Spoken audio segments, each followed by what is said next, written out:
Cabeça rapadas e skinheads nas termas da Amieira. Que história é essa? Eu há cerca de 2 anos, ainda a Manuela não estava muito doente, fui lá com ela.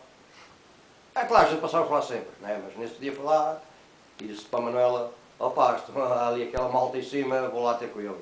E então ela disse: não vais, José, não vais, que eles podem-te matar, podem-te matar. E eu, precisamente, enfim, a Manuela, eu avanço, eu tenho diálogo e vocabulário para falar com eles. E o que é que acontece? E sim, isso foi, e é claro que foi-me dar então cabeças rapadas de outros, escoteiros, drogados, uma mexora de diabo. E então é claro, mas os cabeças rapadas eram mais, pá. E é claro que eu liguei-me aos cabeças rapadas e os escoteiros ficaram ciumentos. Os cabeças rapadas eram pessoas, enfim, inteligentes, essa coisa toda. Lá começaram a dizer que iam governar o país, que os imigrantes que saíam todos de cá para fora, pretos, ciganos e essa coisa toda. E é claro, mas que não estavam de boas relações com os escoteiros. Eu disse: epá, mas vocês, o vosso símbolo é a cruz, e os escoteiros também é a cruz na mesma. E então é claro, eles então convidaram-me precisamente para eu dirigir lá uma orquestra de metais que eles lá tinham, eles tocavam lá. E eu, é claro, lá dirigi aquela porra, foi uma marcha do Hitler.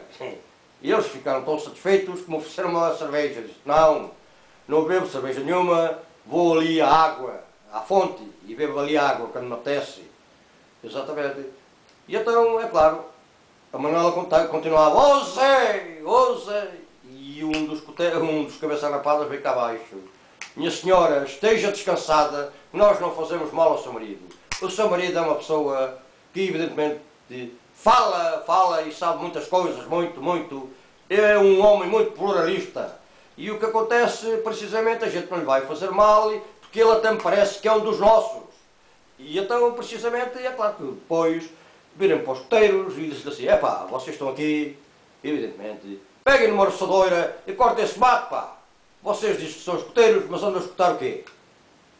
Vocês precisamente até usam uma bestia que pertenceu ao exército colonial britânico, esse chapéu, essas correntes, essa coisa toda. Escuta o quê? É claro que, enfim, até o teu primo foi dos escoteiros, e evidentemente disse que aquilo que é uma escumalha, concordou comigo, e evidentemente. E é os novos ricos, essa malta toda que manda os filhos para os escoteiros, não se sabe para fazer o quê, pá? E evidentemente houve outra vez, mais tarde, ainda não foi há muito tempo, foi este ano, o ano passado, passaram-me aqui, eu estava ao pé do meu portão e é claro, disseram que andavam à procura de uma coisa, outros tinham deixado. Eu disse para os gajos: pá, vocês andam aqui, andam só a estragar, a caldar e enfim, a dar cabo das estradas, essa coisa toda com os pés, né, que se desgasta. E somos nós que temos de pagar isto tudo com os nossos impostos. Vocês andam aí, é o povo que tem de pagar isso. E então, o que é que acontece? Acontece por aí que disse: pá, há aqui muito milho para arrancar, há batatas para sachar, não há nada, pá, isso houve antigamente, mas eu disse isso aos gajos. Mas vem um que me topou, cavaram logo imediatamente, já não quiseram mais conversa comigo, pá. Agora, pronto.